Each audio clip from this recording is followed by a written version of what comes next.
Magandang tanghali Pilipinas. Magandang balita po. Pinirmahan ni Presidente noong June 1, 2021 ang Administrative Order No. 42 na nagpapahintulot ng patuloy na pagbibigay ng COVID-19 Special Risk Allowance or SRA sa pampubliko at pribadong health workers na direktang may contact sa mga pasyenteng may COVID-19 sa panahon ng State of National Emergency. Ayon sa AO 42, and I quote, "The grant of the COVID-19 SRA shall be prorated based on the number of days that the frontline health workers physically report for work in a month as certified by the head of hospital, laboratory, or medical and quarantine facility or his/her authorized representative reckoned from September 15, 2020 until June 30, 2021. Maliit lang po itong pangkilala sa kabayanihan ng ating mga frontliners. Isa pang magandang balita, nilagdaan din po ng ating Pangulo noong June 1, 2021 ang Administrative Order No. 43 na nagbibigay ng hazard pay sa mga kawani ng pamahalaan na physically nag-report or pumasok sa trabaho habang nasa Enhanced Community Quarantine or ECQ at Modified Enhanced Community Quarantine or MECQ. Ito ay sa halagang hindi tataas ng 500 piso kada araw kada empleyado. Kasama po kami dyan. Magkakaroon kami ng 1,500 per week dahil 3 beses po kami pumasok isang linggo noong ECQ at MECQ.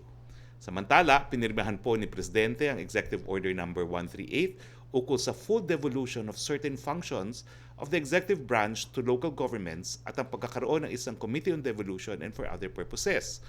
Importante po ito dahil pinaghahandaan na natin ngayon pa lamang yung pagde-devolve ng mga katungkulan galing po sa national government papunta po sa mga lokal na pamahalaan. Ito po isang ayon sa desisyon ng Mandanas versus Executive Secretary. Isa po tayo doon sa tumulong sa legal na prosesong yan. At sang-ayon po sa desisyon, lahat po nakokolekta ng mga buwis ng ating BIR ay makakasama na po sa compute ng IRA ng mga lokal na pamahalaan. Dahil inaasahan po na tataas ang IRA ng mga lokal na pamahalaan ng 50%, hindi bababa ng 50%, binibigay na po sa kanila ang mga katungkulan na dati-rate ay ginagampanan ng ating national government. Sa nasabing EO 138, ipinaghahanda ang national government agencies or NGAs at lahat ng mga lokal na pamahalaan na kanilang devolution transition plans or DTPs na sumusunod sa guidelines na ipapalabas ng Department of Budget and Management at Department of the Interior and Local Government.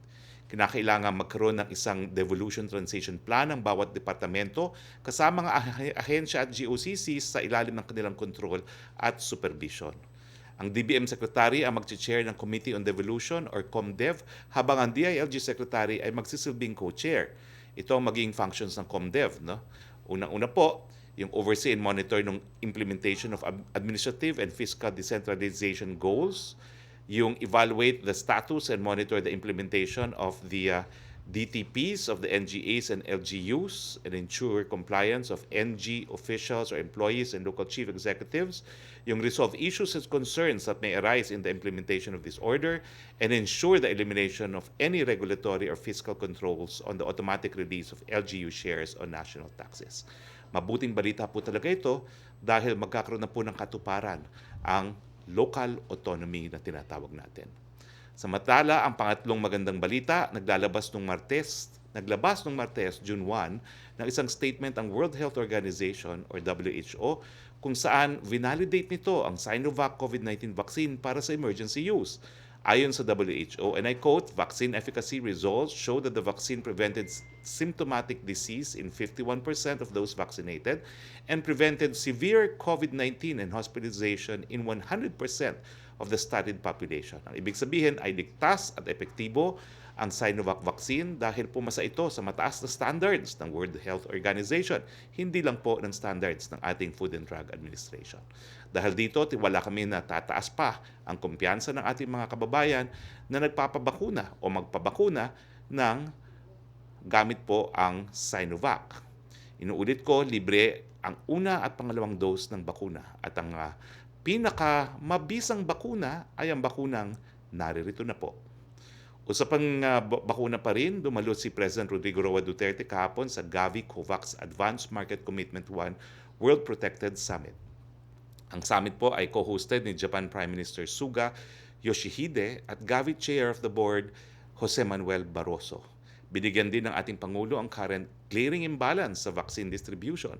Dagdag ni Presidente, kailangan maikorek ang imbalance na ito. Kung hindi, walang tunay at inklusibong pag-ahon na mangyayari. There will be no real and inclusive global recovery. Kung inyong matatandaan, 80% ng global supply ay nasa mayayaman na bansa or developed countries. Nangako po ang Pangulo na magbibigay ang Pilipinas sa $1 bilyong bilang kontribusyon natin sa COVAX initiative.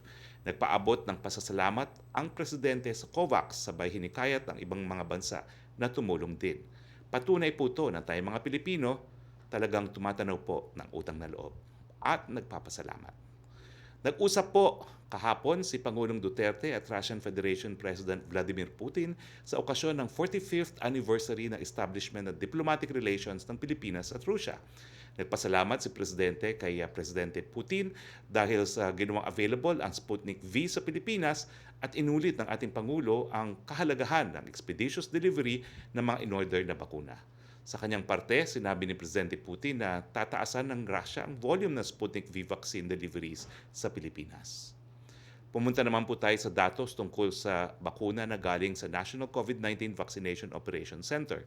As of June 2, 2021, 6 a.m., mahigit 8 milyon or 8,279,050 doses ng bakuna ang dumating sa bansa. Nasa 5,383,172 doses of COVID-19 vaccines ang na-administer as of June 1, 2021.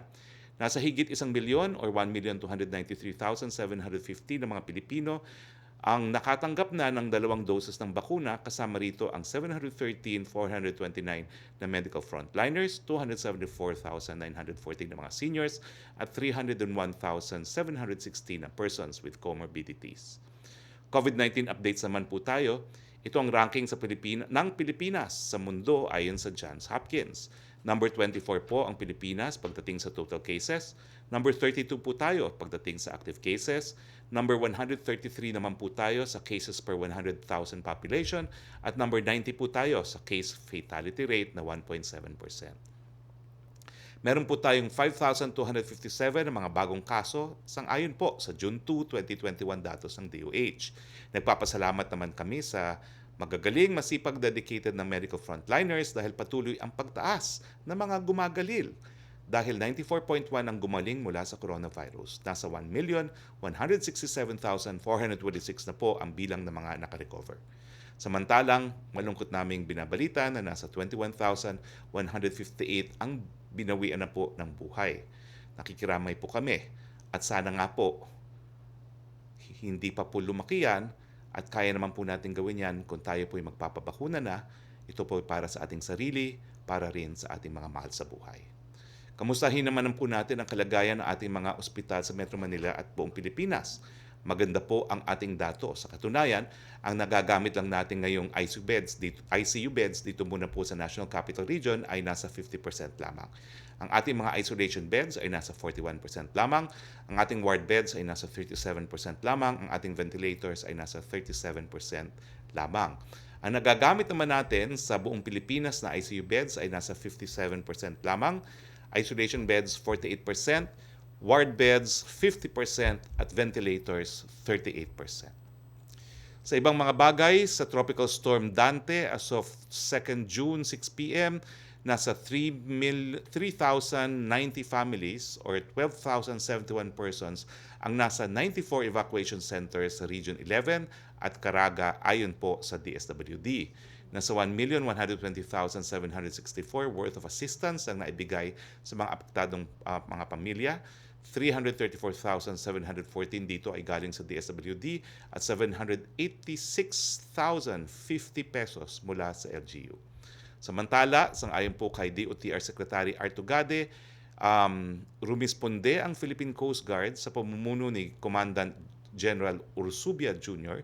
sa mga lugar na binaha sa Agusan del Norte, Ormoc City, Maasin sa Southern Leyte at Albuera sa Leyte. Naka-heightened alert din ang mga Coast Guard District sa Bicol at Northeastern Luzon na anumang oras ay handang rumisponde kung kinakailangan. Dito po nagtatapos ang ating presentasyon. Makakasama po natin ngayon walang iba kung hindi the man of the hour, Energy Secretary Alfonso Cusi, at syempre, the debonair, Labor Secretary Silvestre Bello. Unahin po muna natin ang man of the hour, Secretary Alfonso Cusi. Sir, magpapatuloy ba ho ang mga brownouts at meron na ba ho kayong initial information kung talagang nagkaroon ng tinatawag na sabotage kung saan ilang mga power plants ay sumuway dun sa pagbabawal ng pagsarado ng planta habang pinakamataas po ang demand para sa kuryente. The floor is yours, Secretary Alfonso Cusi. Magandang umaga, Senator Harry Roque, and maganda rin umaga sa kasama ko sa kabinete, another Senator Bello. And sa mga taga-media ko, magandang umaga po sa inyong lahat. It's a pleasure to be with you today. Sa ngayon, maganda pong balita. Una is normal na po ang supply ng ang kuryente for today. Ang supply po is more than sufficient to meet the projected demand today. Sa ngayon po, ang peak demand that is projected is around 10,300 megawatts, and we have something like 11,600 megawatts of supply. So we have a normal supply today, and I apologized for the last 2 days na nagkaroon po ng rotating brownouts. Dahil po yon dahil sa sabay-sabay po na nagkaroon po ng breakdown ng 4 na plantang malalaki po, na ang capacity po is 2017 megawatts. Malaki po ang nawalang supply sa sistema, 2017 supply, kaya megawatts po, kaya ganun po nagkaroon po tayo ng kakulangan, at sa init din po ng panahon, tumaas po ang demand natin to more than 11,000 megawatts po. So ngayon, sa araw na ito, normal po tayo, at yun ang magandang balita po. Pero meron pa rin po tayo mga planta na tinitingnan dahil hindi pa rin po nakakabalik sa sistema. Meron pa rin po tayong around 1,372 megawatts capacity na 4 na planta na still down po. At yun nga po, tinututukan natin kung paano may balik agad sa serbisyo. Yun naman pong sinasabi, kung may kwan po ng sabotage sa pangyayari. Yun po pinatitingnan na po natin sa ating mga tao, at I have asked also po ang tulong ng ERC at ng Philippine Competition Commission to look into the allegation. Pero habang hindi pa po natin tatapos ang investigasyon, hindi pa po tayo makakapagsabi kung ano po talaga ang nangyari. Basta lang po ang sa ngayon, yung hanggang kahapon po, 2017 megawatts po nawala sa sistema. At sa ngayon po, 1,372 na lang. So dapat po may balik natin yung mga planta na yan. Kumaituloy ko na rin lang po, kasi binabantayan ko, binabantayan yung tungkol sa bagyo, yung pagdaan sa Samar po. Sa ngayon naman po, yung lahat ng transmission line sa Samar, re-energized na po kahapon pa. Isang feeder line na lang po tinatapos natin na yung pong nag-susupply sa MacArthur, and hopefully anytime this day that will be already in service. So sa ibang lugar po naman na tinadaanan, so sinasalanta ngayon ng bagyo, wala pa po kaming nakukuhang report. Salamat yan po ang siguro isa sa pinakamagaling na Energy Secretary ng Pilipinas, Alfonso Cusi. Puntahan naman po natin ang ating debonair Labor Secretary Silvestre Bello. Partner, ang tanong po ng marami, ilan na ba ho ang mga OFWs na nakauwi? Meron ba hong nag-aantay sa kanila dito sa Pilipinas? At meron na ba ho tayong update para dun sa mga hinihiling, lalong-lalo na ng mga seafarers na makakuha ng mga Western brands ng bakuna nang sila po'y makabalik sa kanilang mga barko? At sisingit ko na rin po, meron na pong balita tungkol sa Saudi Arabia na nagre-require din ng Western vaccines. The floor is yours, Labor Secretary Silvestre. Thank you, partner. Thank you. Yes, partner. Go Tanghali ahead. sa ating lahat. Kay Sec Al, Melo Acuña, nandyan na. Magandang tanghali sa atin lahat. Partner, ang dumating na sa atin as of 2 o'clock this morning ay 564,000 plus. Meron pang naiiwan na mga OFW natin, mga siguro maabot pa ng 130,000. Pero partner, doon sa 130,000 na mga kababayan natin na natenga dahil sa COVID-19, meron 78 to 80,000 na ayaw nang umuwi. They opted to stay, especially those in Europe. And that is very understandable, partner, dahil alam mo naman sa Europa, yung kanilang insurance benefits umaabot ng 1 to 1.5 years. Kaya kampante sila. Pero meron pa naman tayong mga around, siguro umaabot pa ng mga 50,000 na kababayan natin na naghihintay ng repatriation. At tuloy-tuloy yan, partner. Every day, we are bringing in a minimum of 1,000 to 1,500.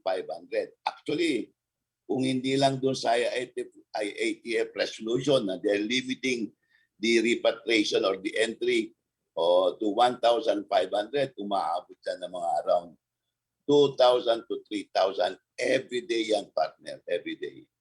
Kaya ganun kahirap ng trabaho ng OWA at ganun kapuno ng ating mga hotels as the quarantine facilities of our OFWs.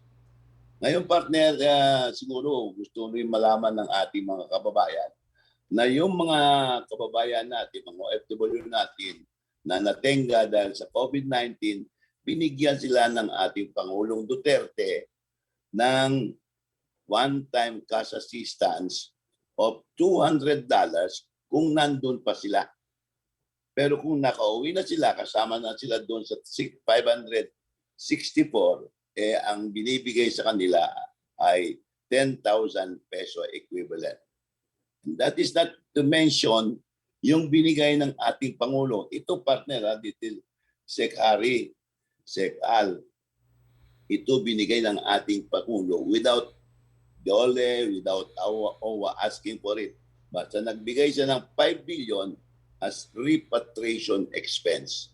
Kaya yung ating mga kababayan, pag umuwi sila, libre pamasahe from their foreign destination, libre accommodation. Meron dyan nakatira sa Manila Hotel, Diamond Hotel. Hindi pa nga ako naka-check-in, nandito pa nasubukan yan sa Conrad Hotel, Sofitel. Andyan ng ating mga kababayan. And sagot po yan nung binigay ng ating Pangulong Duterte na 5 billion. In addition, sagot natin yung kanilang accommodation, yung kanila pagkain, yung mga medisina nila, yung mga vitamins nila, sagot po ng yung binigay ng ating Pangulo, including yung transportation nila from the quarantine to their final destination, yan sa mga kapiling ng kanilang mga minamahal sa buhay. So yun, partner, ang status ng ating mga repatriated OFWs. Partner, tanungin ko lang, kasi ang hiningi ng OWA para bayaran yung hotel at iba pang pangangailangan ng mga returning OFWs ay halos 10 billion, pero ang naibigay po ay 5 billion. Hanggang kailan po tatagal itong pondong ito para sa extended quarantine stays ng ating mga OFW? Actually na nga nandito kanina si Administrator Kakak, meron dalawang 200 na cheque. Hindi niya pinipirman dahil hinihintay pa namin yung release nung binigay ng ating Pangulo. He gave another 5.2 billion Sekari nagbigay, pero nakapending yata kay Sekwender yung Saro. Hinihintay yon. Alam mo naman, hindi pwede magpirma si Administrator Kakak kung wala pa yung pera. Dapat alam naman natin na darating yan, and nakakahintay naman yung ating mga kaibigan na tumutulong din yung mga hotel owners.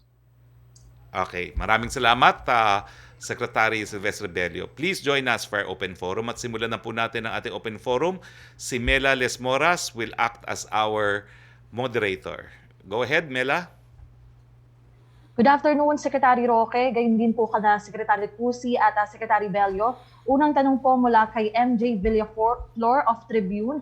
How does President Duterte plan to resolve the issues among members of PDP Laban? Will the President set a meeting with Senator Pacquiao and Secretary Pusi? Well, as presidential spokesperson, wala naman po nakikitang problema ang presidente. Nagpatawag po ang presidente ng Executive Council meeting, natapos na po yan, nananatiling presidente po si Senator Pacquiao. So sa ngayon po, wala naman pong problema. Okay, tanong pa rin po ni MJ Villaflor. It seems that Senator Pacquiao is determined to run for president. What are the thoughts of President Duterte on this, given that Mayor Sara will reportedly run as well in 2022? Wala pa naman po talagang opinion ng presidente dahil maaga pa po, no? At hindi pa talaga nagdedeklara rin kahit sino na sila itatakbo para presidente. Unang-una, pinag-iisipan pa po ni presidente yung nominasyon niya as vice president at wala pa rin naman pong desisyon. Siguro konting antay na lang po dahil darating naman ang punto na kinakailangan magdesisyon ng lahat. Opo. And pangatlong tanong po ni MJ Villaflor, there is no constitutional which explicitly states that sitting presidents are barred from running for VP in the subsequent election. But some are saying that it might go against the spirit of the charter, since whoever is elected president can resign anytime and hand the power to the elected VP. Is there a constitutional impediment on the possible vice presidential bid of President Duterte? Well, nagturo rin naman po tayo ng constitutional law kasamang international law sa UP ng mahigit 15 taon. At meron po tayong constitutional construction rule na what is not prohibited is allowed. Kung pinagbabawal po ang presidente na tumakbo ng VP, dapat sinulat po yan. No? Nagkaroon ng teksto sa ating saligang batas na nagpapabawal dyan. Pero since wala pong prohibition, it must be allowed. Salamat po, Secretary Roque. Maraming salamat, Mela. Punta tayo kay Trish Terada, please. Hi, good afternoon, Spokesperson. Good afternoon, Secretaries. Sir, first question, si Manila Mayor Isko Moreno joins the call to take back or rescind the policy of requiring face shields, citing na it only adds to the daily expenses, and tayo na lang din po yung bansa that's strongly advocating for this. Is this something that the IATF can consider? And also, kasi sir, after this, parang marami, and even before this, marami rin po talagang nananawagan na ipatigil na yung face shield because the people are not seeing the value of wearing this in terms of its efficacy. Well, kakabasa ko lang po ng sinulat ni Dr. Salvania, no? Isang talagang rinirespeto po na epidemiologist, no? At ang sabi niya, talaga nakakatulong pa rin po ang pagsusuot ng face shield, no? Statistically, kapag ikaw po ay nag-face mask, face shield at nag-distancing, halos equivalent po ang proteksyon yan sa bakuna, no? So sa akin po, sa siyensya, may basahan po yan. Sa gastos, bagamat nagastusan po ang ating mga kababayan, halos lahat naman po meron ng face shield. So wala na pong extra gastos po yan. Pero ganun pa man, nakikinig naman po ang ating IATF. I'm sure narinig ng IATF ang rekomendasyon ni Mayor Yorme, at kung ito po ay magiging rekomendasyon ng lahat ng mga mayor sa Metro Manila, talagang pinakikinggan naman po ang ating mga implementers dahil sila po nagpapatupad ng mga IATF policies. Sir, would a compromise such as yung paggamit ng face shields be only applicable to hospitals and not for the general public? Is that doable? Is that something that can be considered? Well, according to Dr. Salvania, no, and I'm not a doctor, it is a scientific fact that the wearing of both mask and face shields contribute substantially to the reduction of COVID-19 cases. So right now, parang walang kinakailangan ng compromise because it is a scientific fact na nakakatulong po ang pagsusuot ng face shield. Mm-hmm. Sir, since papalapit na po yung at least yung filing for the upcoming elections, marami po napapansin po na maraming nanliligaw kay Mayor Sara, maraming bumibisita sa kanya. What does the President think of this? Is he now supportive of the presidential daughter running for president, or does he remain firm, sir, dun sa sinabi niya na ayaw niya pong patakbuhin si Mayor Inday Sara? Well, narinig ko po personally ang presidente as of last Monday, no? May tumawag po sa kanya, hindi ko na sasabihin kung sino, at ang sinabi po niya, hindi pa rin daw po tatakbo si Mayor Inday Sara, no? At ang rekomendasyon nga po daw niya ay wag siyang tumakbo. So that's the latest I heard from the President's own mouth. Pero sino po yung gusto ng Pangulo na tumakbo if ever, not his daughter? Alam niyo, talagang nung kinausap ko siya dyan, wala pa po siyang desisyon. Meron lang mga options talaga siyang sinabi. No? At as of now, siguro nakatutok pa rin ng Presidente po dito sa pandemya sa bakuna. Dahil ang importante naman ay mabakunahan ng pinakamarami natin mga kababayan nang sa ganon magkaroon po talaga tayo ng eleksyon kung saan ang mga tao at ang mga kandidato ay magkakaroon na pagkakataon na magkaroon ng panayam at makaboto ng pinakamabuting mga kandidato ng ating electorate. Sino po yung options niya, sir? Or ilan po yung tinitignan? Well, let's just say that madaming options na nabanggit na ang Presidente, and I will just repeat it. No? Ang mga options na po pwedeng tumakbo includes also Mayor Sara Duterte, it includes Senator Manny Pacquiao, it includes former Senator Bongbong Marcos, it includes even Manila Mayor Isko Moreno. No? Yun yung mga narinig ko. And it includes also Senator Bongo. All right, sir. Sir, thank you very much. Sir, can you please go to Secretary Cusi? Please go ahead. Hi, good afternoon, Secretary Cusi. Sir, many are asking dahil po sa recent power problem natin, ano raw po yung nagawa ng DOE very briefly in the last 5 years to prevent the situation that we are in? Bakit daw po parang hindi nakapaghanap ng enough supply in the last 5 years? And what do you say of criticism, sir, na sinasabi, particularly to you, na in the middle of the problem with power or electricity, it seems na as Energy Secretary, you may or you're being distracted with politics with your involvement sa PDP laban po? No. The last 5 years, this is the first time that this situation happened. No? That we had in some areas we had rotational brownouts, and sabi ko nga, it is because yung sabay-sabay na pag-breakdown ng mga power plants, no, with a capacity of more than 2,000 megawatts. Now, all of these power plants are owned privately, you know. They have different owners, and hindi naman gobyerno po nagpapatakbo nun. So, and tinatanong mo po kung ano nagawa na ng administration na ito. We have built up capacity by more than 30% since we assume our jobs.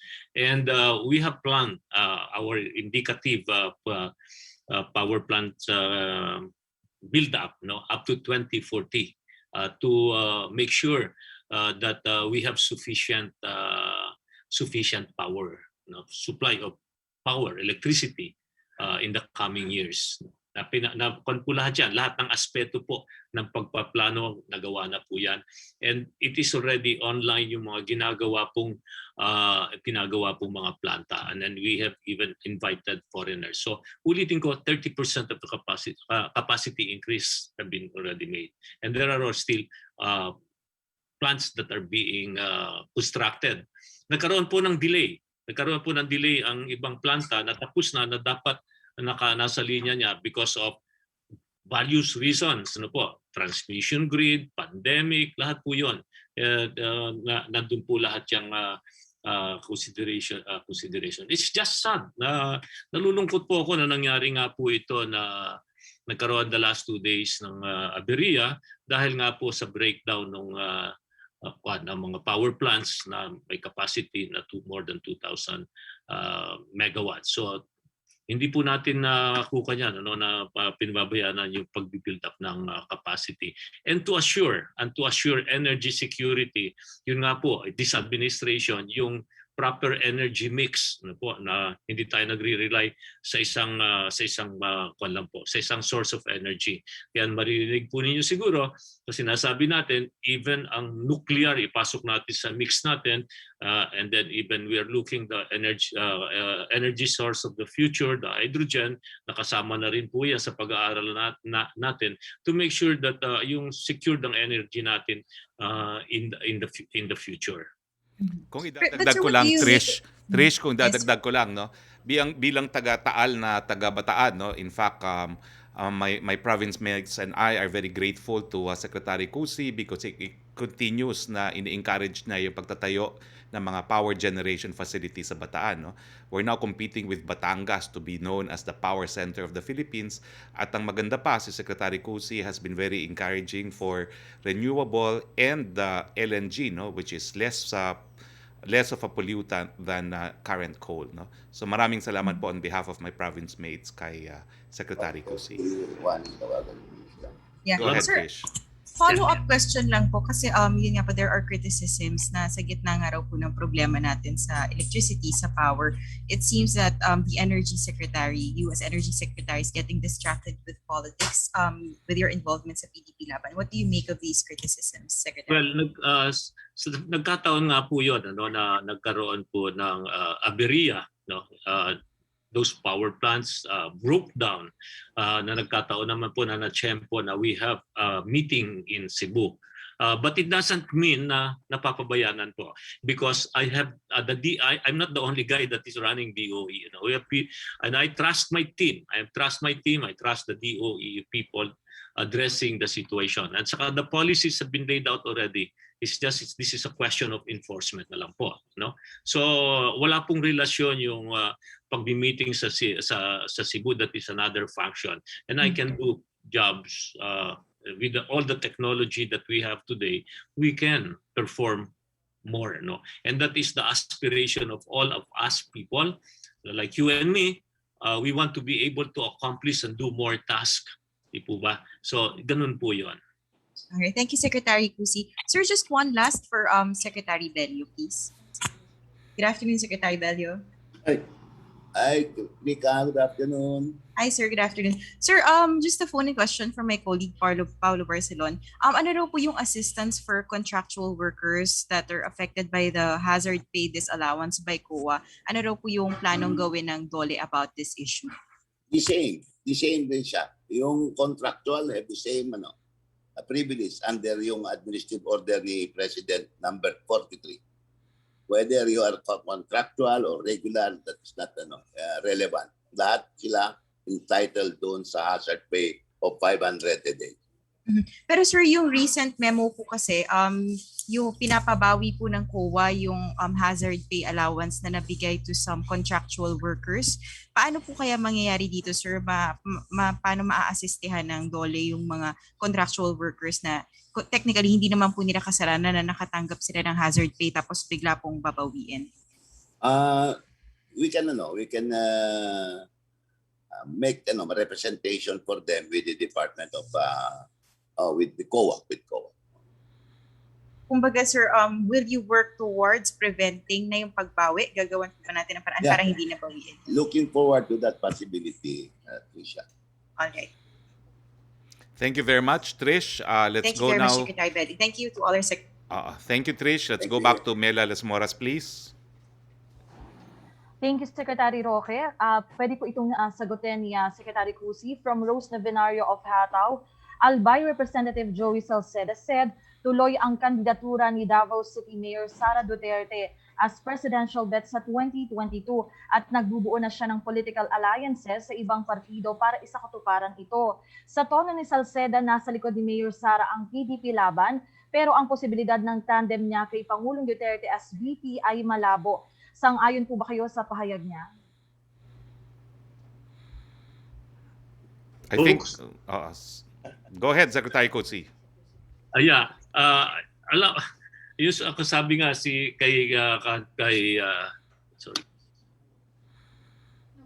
Yeah.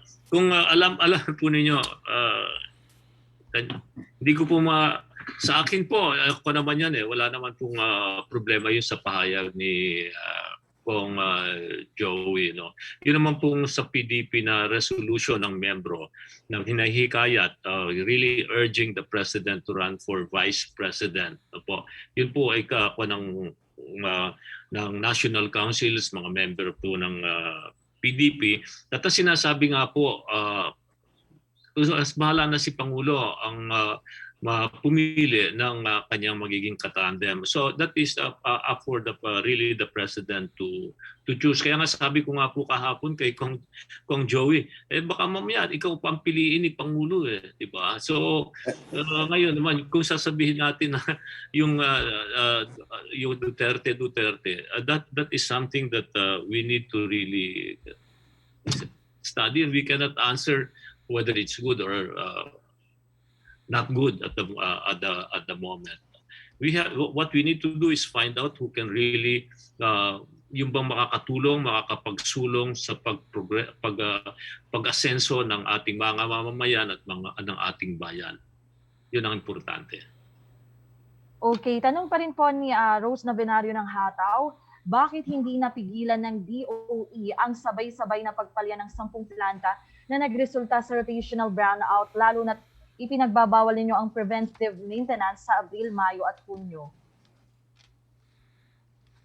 Yan pong preventive maintenance po, kailangan talaga yan to maintain yung ating mga planta maging talagang continuously running. No?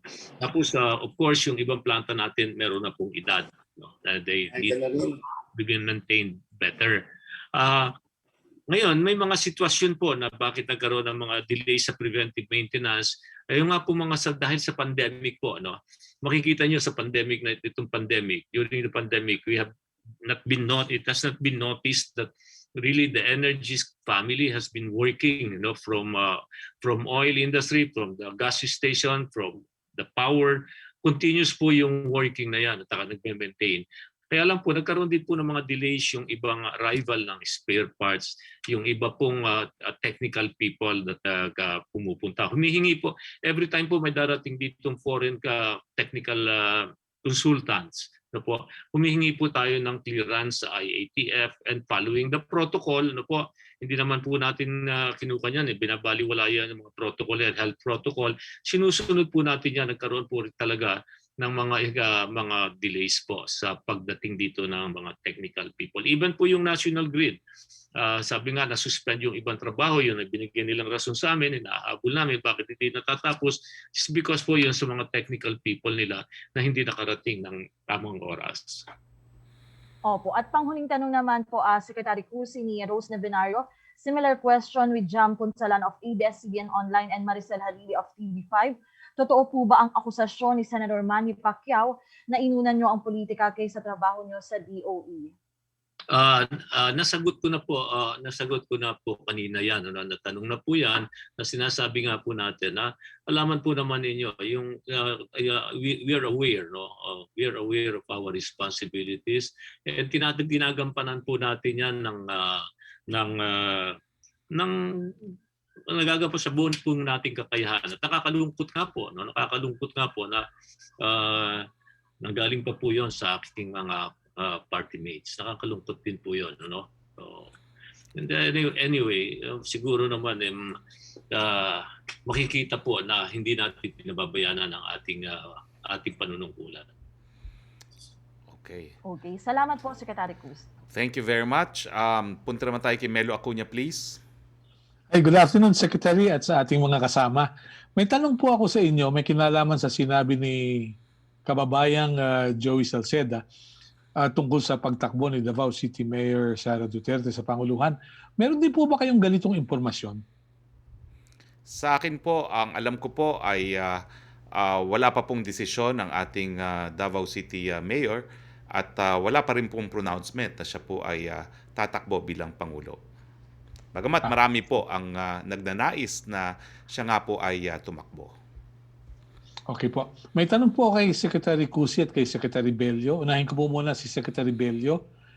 Secretary Bello, ano po ang chances na makabalik pa sa trabaho yung OFWs, particularly seafarers, na gumaling mula sa COVID-19 sapagkat istrikto ang mga employer sa kalusugan ng kanilang mga tauhan? Ano po ang chances na magkakatrabaho pa silang muli? Secretary, paki-unmute lang po. Thank you, Melo, for that question. It's very relevant.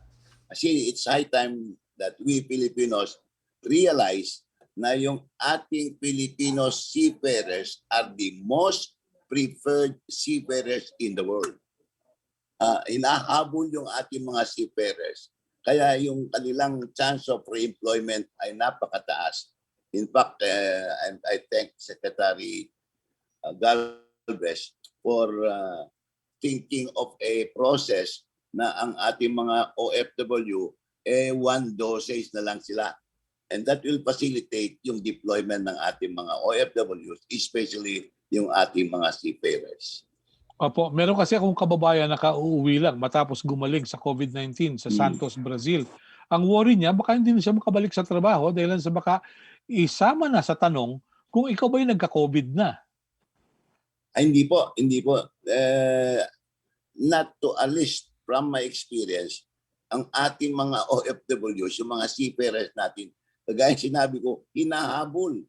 Hinahabol yung ating mga seafarers. Just like yung mga nurses natin, naku, hinahabol. May pending request from Germany, 15,000 nurses. Ganon karami ang how preferred our nurses and our seafarers are. So don't worry, Melo, yung ating mga seafarers, yung kanilang employability at saka yung kanilang upskilling level, napakataas, kaya hindi problema ang kanilang employment opportunity. Opo, lumabas po yung ILO report na World Employment and Social Outlook Trends of 2021. At ang sabi ay yung COVID-19 will continue to slow jobs recovery and increase inequality. Ano po yung concrete programs ninyo para malabanan itong trends na ito na nakikita ng ILO? Well, the first major step is yung nga sinasabi ng ating Pangulo. The best anathema to cope to this problem is to fight frontally itong COVID. Magpabakuna na tayo.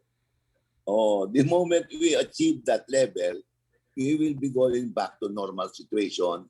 And kagaya ng sinabi ng ILO, we will have a high employability for all our workers. Thank you very much. Thank you, Melo. Salamat po. Secretary Al, magandang tanghali po. Tanghali, Camelo. Opo, tatanong ko lang, maiba naman yung tanong, malayo doon sa brownout. Ano po yung chances na matuloy pa yung joint exploration sa pagitan ng Pilipinas at ng China? That is we have an ongoing discussion, and that discussion is led by DFA for a possible joint development, dito sa West Philippine Sea. Pero para maliwanag lang, tayo under this administration, under the President Duterte, yung moratorium dati na sinasabing itigil ang pag-explore sa West Philippine Sea, nilift na natin yan, Nilift na natin yan. And then we continue to explore. And in fact, we have been issuing, we have made roadshow inviting exploration company to come to the Philippines and invest in exploration. And as we are talking now, I believe that we have 4 service contracts that are being processed already that we are supposed to bring it to Malacañang for President signature for award. So tuloy-tuloy tayo dyan sa trabaho sa ating exclusive economic zone, including the territorial sea. Opo, magpapatuloy po ito despite the protests launched by the Department of Foreign Affairs about incursions within West Philippine Sea? Tuloy lang tayo? Yung mga incursions na sinasabi ng mga about the incursions of China Coast Guard vessel or what vessels, kung naman yun, iba separate naman yun. Hindi naman namin kinupan yun. Hindi naman kami naaabala tungkol dun sa baka ng exploration. Okay. Maraming salamat po, Secretary Cusi. Thank you very much, Secretary Bell and Secretary Roque. Thank you. Okay, thank you, Melo. Punta tayo ulit kay Mela, please. Yes, mga katanungan po ulit mula sa ating mga kasamahan sa media. Secretary Roque from Laila Salaveria of Inquirer, NEDA Chief Carl Chua is pushing for the resumption of in-person classes to minimize the long-term effects of on learning and productivity that resulted from stopping this. What is the palace position in this, especially for elementary and high school? Sa ayon po sa batas, ang magdedesisyon niyan ay ang presidente pero upon recommendation ng Department of Education. Kung maalala niyo po, matagal na nag-recommend ang si Secretary Briones na magkaroon ng pilot face-to-face sa mga lugar na mababa ang kaso at ang naging desisyon ng presidente antayin muna natin na mabakunahan ang marami sa ating mga kababayan. So it will really depend kung ganong karami na po ang gusto makita ni presidenteng nabakunahan na, pero ngayon po mahigit medyo marami-rami na rin po na bakunahan natin. Let's just say that siguro tinitingnan lang ni Presidente kung meron ng enough confidence na magsimula ng pilot. Pero ulitin ko po, itong pilot naman po ito ay doon sa mga lugar na sadyang mababa po ang mga kaso ng COVID-19. So antayin po natin muli ang magiging rekomendasyon at ng aksyon ng Department of Education at ang maging aksyon ng ating Presidente. Pero ulitin ko po, ang sabi ni Presidente the last time, gusto muna niyang makita na magsimula ang pagbabakuna ng ilang na ating mga kababayan. Opo, follow-up lang po, Secretary Roque. Specifically, what percentage of the population has to be vaccinated for face-to-face classes to resume? Wala pong sinabi si Presidente, no? Pero ang sinabi lang niya, gusto niyang makita na magsimula na yung pagbabakuna ng ating mga kababayan. At ang pinag-uusapan naman ay yung pilot face-to-face sa lugar na sadyang mababa po ang mga kaso ng COVID-19. So I'm sure in the next cabinet meeting, si Secretary Briones may again recommend the implementation itong pilot face-to-face classes. Okay, from Rosalie Cos of UNTV naman, Secretary Roque, payag ba ang Malacañang sa suggestion ng Laban Consumer na i-refund na lang sa mga consumers yung magiging penalty sa mga GenCos imbes na i-deposit sa Treasury para daw ma-offset yung itataas sa singil sa kuryente dahil sa blackout? Nasa batas po kasi yan eh. So kapag ginawa po yan ng executive, baka mamaya ma-anti-graft naman po ang executive. Perhaps si Secretary Kutsi can also comment. Tama ba ako na nasa batas yan na kinakailangan dinideposito sa Treasury? Pakiulit lang please. Yung ano daw po, yung penalty sa mga GenCos, ibigay na lang po sa consumers by way of refund kesa i-deposit sa Treasury. Thank you very much for that clarification. That is being studied by ERC, and we're just awaiting for their findings, for their recommendations. Okay, maraming salamat po. Punta naman tayo kay Ivan Mayrina, please. Good afternoon, Secretaries. Sec Harry, ang question ko po i-address ko to Secretary Kutsi, sir. Go ahead, please. Secretary Kutsi, good afternoon. Gusto ko po balikan yung sagot nyo sa tanong ni Tricia kanina tungkol sa have you done or has the DOE done enough in the last 5 years para po ma-prevent itong nangyaring rotational brownout in the last few days. Kasi base sa mismong website ninyo, in 2019, itinaas po ang yellow alert ng 46 times at ang red alert ng 16 times. Tama po yan. Ano? Nagkakaroon po ng mga alert level. But it doesn't mean when you have issued an alert level, meron pong brownouts, no po, or rotational brownouts. Ang alert level po, that is designed para po mag-aabiso na nagkakaroon po ng kakulangan sa reserve. No po. Pagkakulang po sa reserve, nagkakaroon ng yellow alert level and then diretso po sa red alert level. Pag dumating po ng red alert level, that is then may possibility na po na magkaroon ng power interruption. So yun lang po ang kinukan dyan ng yung mga alert levels po. Nangyayari po lagi yan. Nangyayari po sa lahat yan. No? But it doesn't mean ng brownout po. Yeah, but Secretary, brownouts in fact happened in 2019 during these times na itinaas po ang mga alert levels dito. May mga araw po, I'm reading an article from April 13, 2019. Halimbawa mas mataas yung naging demand kesa dun sa available supply, like what happened yesterday. may mga nangyayari pong gano'n yun, no? Na sinasabi nga po natin na talagang tumataas ng gano'n. Pero yung sa pangyayari po na sasabihin natin na nawala dahil sa kakulangan ng kuryente, na yung dahil sa kapabayaan, hindi po nangyayari. So, would you stand by your statement, Secretary, that the DOE has done enough? Kasi nangyari pa rin yung brownout kahapon. In fact, Secretary Yusek Wimpy yesterday said, gusto ko sana natin talaga mag-comply itong ating mga power players, pero may mga hindi nagko-comply at napeperwisyo yung mga consumers. Tama po yun. Meron nga po hindi nagko-comply. Totoo po yun. No?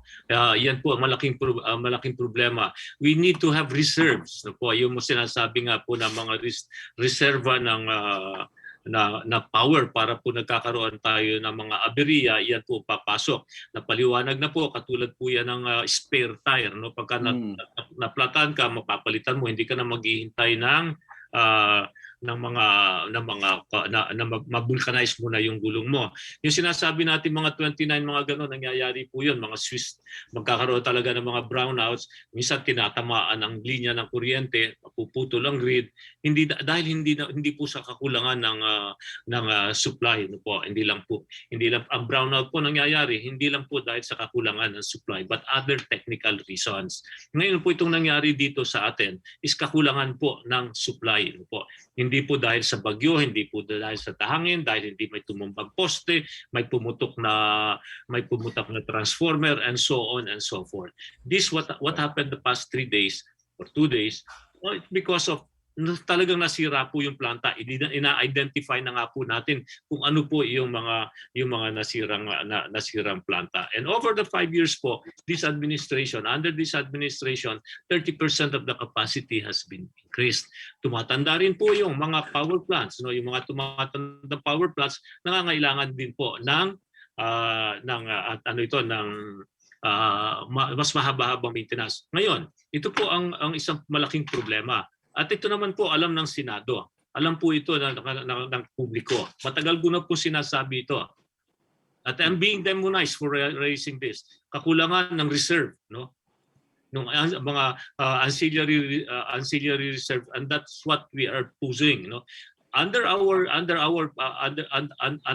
concession, we should have the 2,000 megawatts reserve. Ngayon, kulang na kulang po yan, nasa 1,000.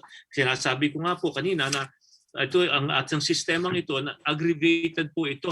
Yung pagkawala ng mga planta na 2,000 megawatts, aggravated pa rin po ito ng pagkakulangan po ng ancillary, no? Yung papasok pa nag-drop load, pasok itong isa, wala po 'yon. So marami pong technical issue.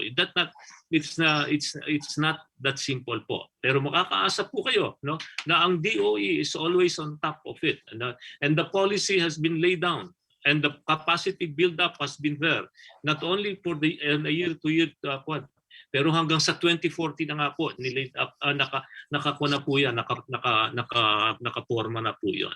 Okay, panghuling punto po, nangyari po yung mga brownouts kahapon sa panahong hindi pa fully open ang ating ekonomiya at maraming negosyo hindi pa nag-ooperate at 100%. Ano ho kaya ang pwede natin maipangako sa mga kababayan natin for the next year? Halimbawa next year, mag-e-election po tayo. Presumably, meron pa rin tayong inaalala about COVID. Presumably, may mga vaccines pa rin tayo na kailangan alagaan.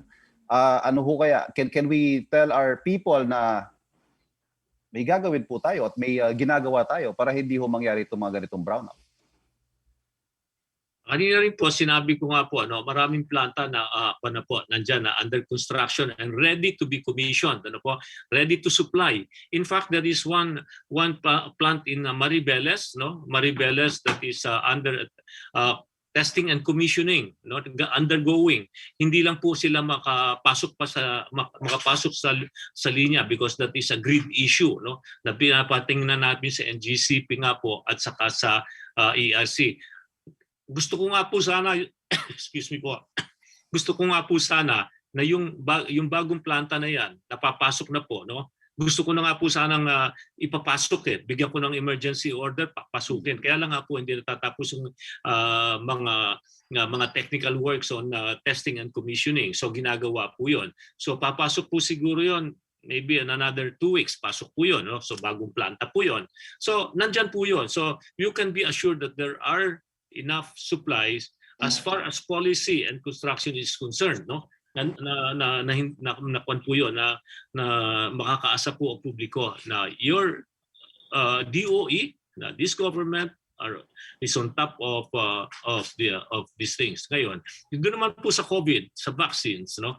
Hindi lang po ang redundancy po niyan, hindi lang po isa. 3, 4 ang redundancy po. Kapag nawala po itong ang isang supply, meron po yan. May patong-patong po ang redundancy po yan. Yan po ang sinisigurado natin. Kahit po dun sa election, ganun din po ang ginagawa natin. We are aware of the needs, and we have been asking the industry players. And let's not forget that all of this, no, yung itong power, itong electricity po are all in the hands of the private sectors. No, we just lay down the policy, make sure that everything is addressed. Yun po ang ginagawa namin. Kaya yung pagbagsak po nitong power plants na ito, iniimbestigahan po namin ano po ang nangyaring ito para to protect the interest of the public, the consumers. Sec, salamat po. One last po for Secretary Bello. Spokes, if I may. Ivan. Okay, go ahead. Sec, meron po bang guidelines na tayong ilalabas o inilabas para sa mga OFW at seafarer tungkol po sa kanilang pagbabakuna? I would assume may special arrangement po sa kanila dahil sila yung sektor na pwedeng mamili ng mga bakuna. Well, unang-una, Ivan, yung ating mga OFWs na who are about to leave within 4 months, naisama na sila sa A1. But I am asking Secretary Galvez na kumari yung kulatilla na within 4 months, alisin na. Kasi ibang proseso sa deployment. You do not know when they will be called agad to be deployed. So, kung maaari, basta OFW ka sana, A1 ka na. Para sa ganun ay mabakunahan ka na, and anytime that you will be asked to be deployed, lalong-lalo na itong mga seafarers kasi anytime tatawagin sila nung mga anong tawag doon sa mga barko na cruise ship, anytime kakailanganin sila, they have to go. Hindi nila pwedeng hintayin. So always on the ready ang mga OFW natin, lalong-lalo mga seafarers. So may special lane nga po ba sa kanila, Sec? At ano kailangan nilang i-presentang ebidensya? Not just seafarers, but OFWs in general. Wala naman. Actually, wala pa namang except for KSA, yung Kingdom of Saudi Arabia, na kailangan na mabakunahan ng gusto nila.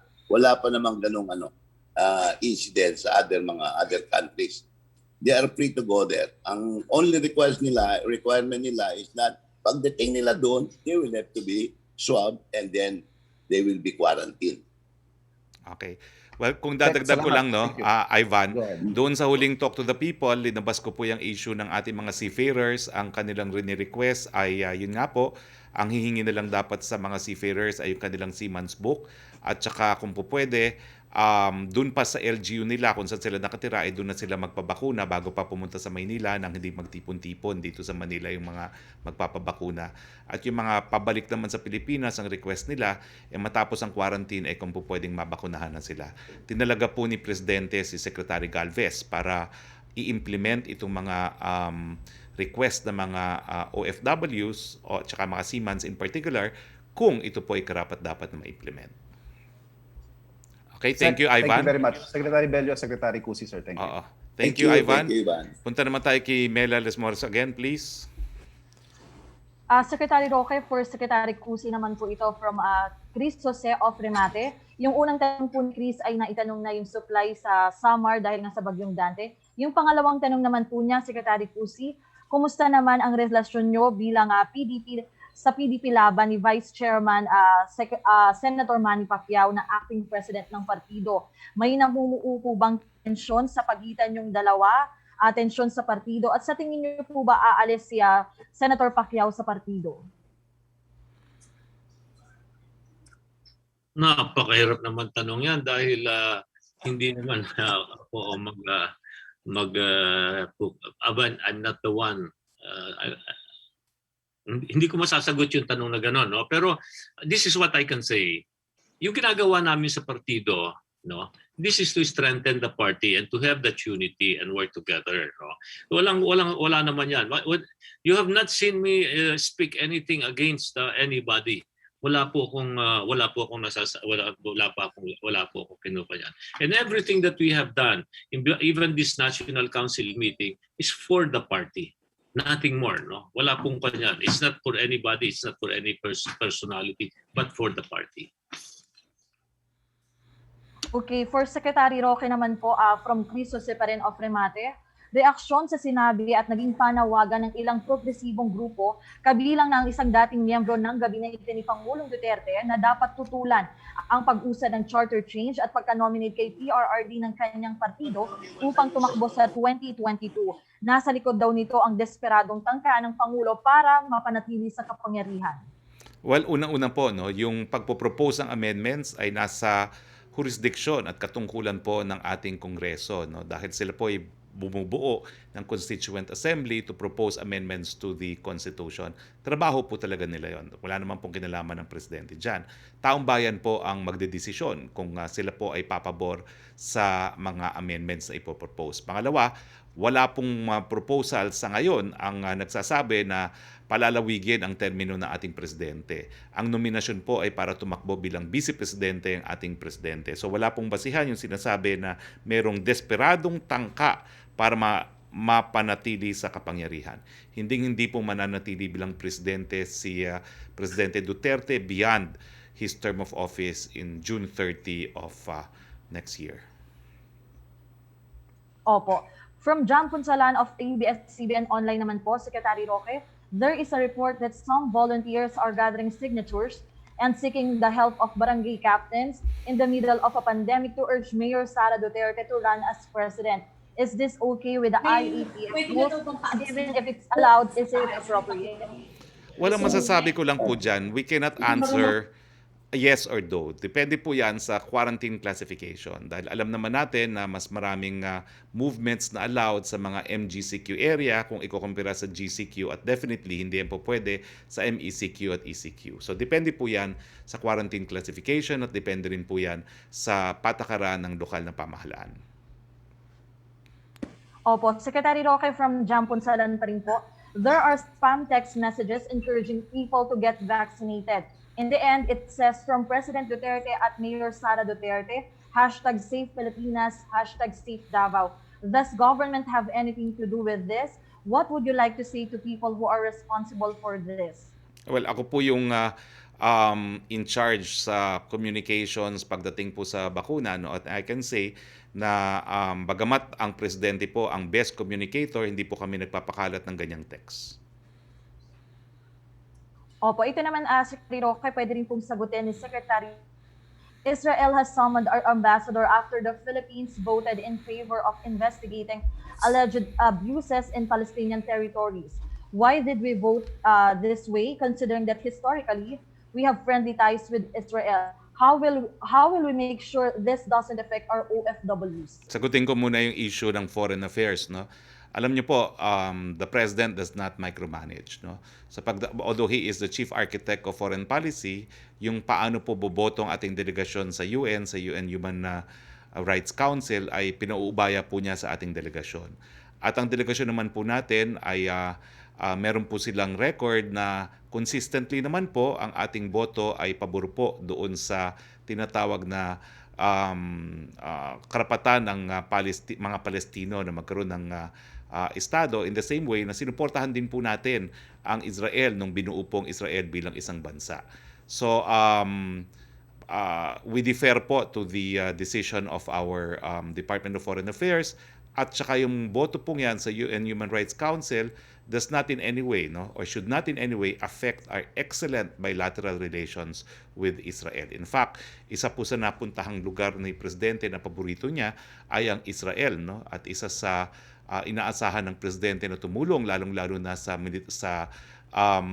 modernization ng ating hukbong sandatahan ay ang bansaring Israel. Inaayos po natin yung non-stop flight from Israel to the Philippines. So wala naman pong kinalaman yan doon sa napakalapit na samahan natin with the state of Israel. No? Siguro si Sec Bello can answer the question on the OFWs. Okay, Mela, as far as our OFWs are concerned, wala namang negative effect. In fact, I just had a talk with the ambassador dahil meron tayong, remember, when I imposed yung temporary suspension of deployment at saka yung because of the infighting between the Israeli and the Hamas, nag-declare ako ng temporary suspension.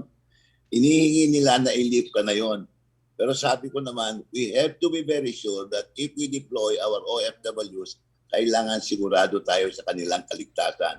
And that is what I'm waiting for. An advice from Secretary Locsin and our labor attaché as to the security situation there. And the moment na maliwanag na ligtas ang sa kapamakan ng ating OFW, I will immediately issue the order deploying them. And they are very much needed. They are asking for 5,000 caregivers and hotel workers, Mela. Now, because of the sensitivity of this issue, let me quote the statement of the Department of Foreign Affairs, which we adopt as our own. The Philippines' traditional position in the United Nations has been to go with the Palestinian cause. Each year, there are several of these recurring Israel versus Palestine resolutions, and the UN normally passes these resolutions with a majority vote in favor of Palestinians. So usually, it is the US and Israel who are traditionally voting against it. In short, our vote has been consistent with the previous positions of the Philippines, although we say that at the same time, we very much value our bilateral relations with Israel. So we adopt the position, of course, of the Department of Foreign Affairs. Okay, from Maricel Halili of TV5 naman po, I think this is for Secretary Pusi. With the continuous bickering of Senator Pacquiao against you, how will this affect the campaign plans of the party? Will this not cause a splinter? Ayoko na muna po magsalita tungkol sa bagay na yan. And I'm sure that they will, magkakaintindihan din po yan. Because we're not doing anything against anybody and it is for the party. So wala po kami dapat pagtalunan doon. Opo, and follow-up lang po ni Maricel Halili, is Duterte tandem wise for the party? Ano po ang takon? If Duterte ang tatakbo, is it wise for the party daw? Duterte wise for the party? Maybe spokes can better answer it. Ikaw talaga, Secretary Cusi. Let's just put it this way, no? Nagkaroon na ng Duterte in Davao. And let's ask the people of Davao if it was good for the city, because that could also be a clue, no? That could help us decide if a Duterte tandem will be good for the country. Okay, from Lanesca Panty of GMA News Online naman po, Secretary Roque, follow-up sa EO138. Why is there a need for equity fund when the Mandanas ruling already increased the LGU share in collected taxes? How will that fund be distributed during an election year? Well, alam mo, ang katunayan po kasi, although all LGUs will receive 50% more or less more IRA, not all LGUs have the same IRAs. Merong malaki, merong maliit. So itong equity fund po ito, gratuity equity fund, ay para bigyan naman ng additional na tustos na pondo yung mga maliliit pa rin ng IRA maski ma-increase by 50% ang kanilang mga IRA. Okay, from Maki Polido of GMA News, para naman po kay Secretary Cusi, do you suspect that a play was made to increase spot prices at the wholesale electricity spot market? As I have said earlier, that matter is being investigated. And from Catherine Valiente of the Manila Times, follow-up lang din po, Secretary Cusi. Any contingencies for the vaccines? There are vaccines na kailangan ng cold storage. Paano po kung walang kuryente? Kanina sinasabi ko na po na yung ito sa vaccine po, ito together with the IATF, with DOE, IATF, the cooperatives, the NEA, we before even the vaccines arrive, we already planned how to handle it. And sabi nga po natin kanina, there is the primary source, secondary source, tertiary source, fourth source, and everything, just in case there will be loss of power. So may mga redundancy na po nakagawa dyan. And another follow-up lang po, Secretary Cusi, mula pa rin kay Catherine Valiente. Can we also get Secretary Cusi's reaction on the statement of Senator Pacquiao that if he were the president, he would remove him over the power interruptions? Well, just like the other secretaries, we serve at the pleasure of the president. Secretary Cusi, para pa rin po sa inyo from Angel Ronquillo of DZXL, bakit nga follow-up din po sa baka may ma-add pa po tayo, bakit tuwing panahon na lang ng tag-init, nagsasagawa ng preventive maintenance ang ilang planta ng kuryente? Kada taon nating problema ang power shortage at kada taon na rin po may rotational brownout. Ano po ang long-term solution natin dito? Ang solution po natin dito, una yung sa brownout, sa preventive maintenance po, that is program, there is a scheduled maintenance program that is being monitored and scheduled by NGCP. So that's very transparent po, no? Wala po tayong problema dyan. Now, yung pag nagkakaroon po tayo ng aberya, that is something na not within our control, no? So paano po natin may iwasan po uli ito? Sabi nga po natin kanina, is to establish the required reserve, no? We have a policy already na yung atin pong tinatarget po na reserve na excess from supply will be 20% from peak demand, no? From the determined peak demand plus 20% po, no? So ang kailangan po yung ancillary reserve na dapat po sinusupply ng NGCP talaga pong mailagay diyan. Nandiyan na po. Matagal na po natin kinuha niyan. Kapapasok ko lang po sa DOE, nahabol ko na po yan. Opo. Thank you po, Secretary Cusi. At for Secretary Roque, from Kylie Atienza of Business World, I understand na tanong na po ito ni Trish kanina, pero baka may add pa po tayo. Even medical experts have been urging the government to help the implementation of face shield mandates, saying there's zero evidence of its benefit and it's environmentally harmful. Ano pong masasabi natin dito? Well, nasagot ko na po yan. As I said, yung ginagalang kong dalubhasa at doktor, si Dr. Salvania, nagsabi na meron pa rin benepisyo po ang pagsuot ng face shield. Opo, I think Secretary Roque, overtime na raw po tayo. Okay. May ibang tanong ng media, isasend na lang po sa NTC Viber po. Okay, maraming salamat sa ating mga naging panauhin, Secretary Cusi at saka Secretary Bello. Maraming salamat sa iyo, Mela, for standing in for Yusek Roque. Maraming salamat sa ating mga kasama sa Malacañang Press Corps. Sa ngalan po ng inyong Presidente, Rodrigo Roa Duterte, ito po inyong Spokesperson Roque nagsasabi, ang WHO na po ang nagsabi na lahat ng bakuna na ginagamit natin ngayon sa Pilipinas ay ligtas at epektibo. Huwag na pong mag-alinlangan dahil sadyang mas nakakahawa po ang mga bagong variant. Habang nariyan pong bakuna, magpabakuna na po tayo, protektahan natin ating mga sarili, protektahan natin ang ating mga mahal sa buhay. Magandang hapon po sa inyong lahat.